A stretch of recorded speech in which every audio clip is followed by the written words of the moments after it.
Halo sahabat tonton, siapa nih yang penasaran dengan kelanjutan cerita di drama Perfect Family? Yuk kita mulai jalur cerita kelanjutan episode 5 ya.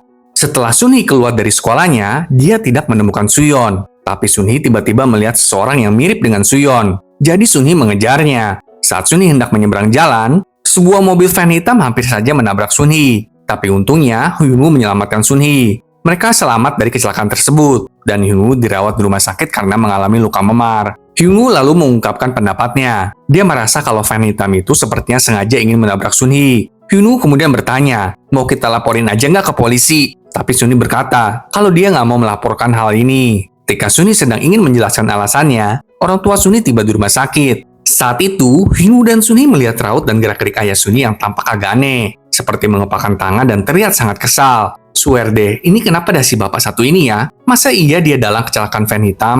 Keesokan harinya, Detektif Shin dan Detektif Lee datang kembali ke rumah Sunhee. Mereka menanyakan mengenai tabrak lari van hitam kemarin. Tapi ayah Sunhee berkata, itu bukan tabrak lari. Kita nggak pernah laporin kok. Nggak adalah kejadian seperti itu. Tapi Detektif Shin bertanya lagi, loh, bukannya bapak kemarin yang sewa van hitam ya? Jeng-jeng deh, van hitam yang bapak sewa ditemukan di sungai loh. Apakah orang yang menyewa van hitam itu mencuri identitas bapak? Ayah Sunhee lalu menjawab, kalau benar dia yang menyewa mobil van hitam itu, dan meminta para detektif untuk datang ke kantornya besok. Saya akan jelaskan. Sekarang kalian boleh pergi. Sunhee yang mendengar semua hal ini tentu sangat amat kaget lah. Di kamarnya, Sunhee jadi kepikiran. Masa iya bapaknya ingin membunuh Sunhee? Tapi Sunhee terus menentang pikiran itu. Tapi masalahnya, Sunhee masih kebingungan dengan rangkaian peristiwa aneh yang baru-baru aja terjadi. Seperti rumah Gyeongho yang kebakaran, gantungan angsa milik Suyeon yang ada di mobil bapaknya, dan juga sekarang Suyeon menghilang. Terus siapa anak laki-laki di foto kemarin itu? Sunhee bertanya-tanya, apa yang sebenarnya disembunyikan oleh kedua orang tuanya. Tapi tiba-tiba, ayahnya berdiri di depan pintu kamar Sunhee dan menegur Sunhee karena ayah Sunhee tahu kalau Sunhee ternyata masuk ke kamar misterius. Dan dengan marah, ayahnya menggeledah semua barang-barang Sunhee untuk mengambil kembali foto anak laki-laki itu.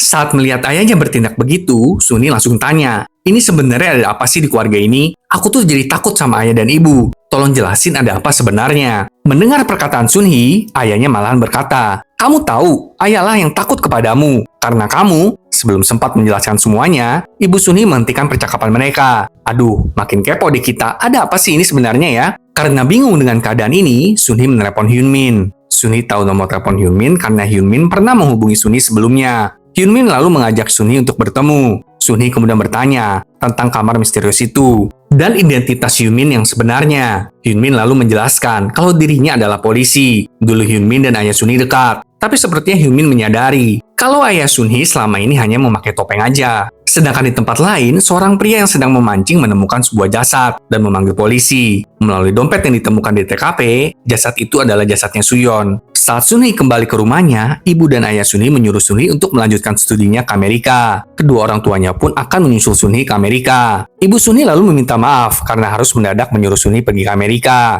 Ibunya pun menjelaskan kalau anak laki-laki di foto itu adalah kakak Sunhee yang meninggal karena kebakaran. Dan karena itu adalah kenangan yang sangat menyedihkan untuk ibu dan ayah Sunhee, makanya mereka tidak pernah menceritakannya kepada Sunhee. Unju juga menjawab pertanyaan Sunhee lainnya. Pada malam Unju mendatangi rumah Gyeongho, Unju mendapati kalau Gyeongho masih hidup. Dan saat Unju hendak menelepon ambulans, Gyeongho melarangnya dan meminta Unju untuk pergi dari rumahnya. Gyeongho juga mengatakan kalau Sunhee tidak melakukan kesalahan apapun. Jadi, Unju pergi lewat pintu belakang rumah Gyeongho. Setelah mengambil ponsel dan buku matematika milik Sunhee, Unju mengaku kalau dia nggak tahu kenapa rumah Gyeongho bisa kebakaran. Ayo, mendengar penjelasan Unju, apakah sahabat tonton percaya nih? Saat merenung di kamarnya, Sunhee jadi mengingat percakapannya dengan Hyunmin. Hyunmin menceritakan kalau dulu ayah Sunhee yang bernama Jin Hyuk adalah seorang jaksa. Dan kamar misterius itu adalah kamarnya putra kandung Jin Hyuk dan Unju. 13 tahun yang lalu, ada kasus kebakaran dan penculikan. Tapi sekarang, susah mencari artikel itu di internet. Karena seseorang pasti menekan media,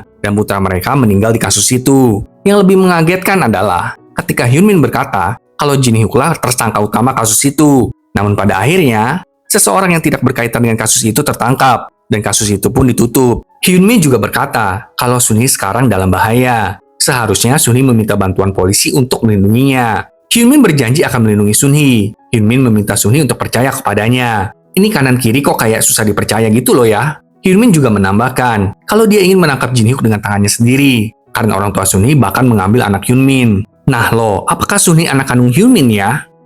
Dan apakah orang tua Sunhee beneran yang menewaskan putra kandung mereka sendiri? Demi apa? Demi asuransi gitu? Wah, nggak kepikir sih. Gimana menurut sahabat tonton? Saksikan kelanjutannya besok ya. Sampai jumpa.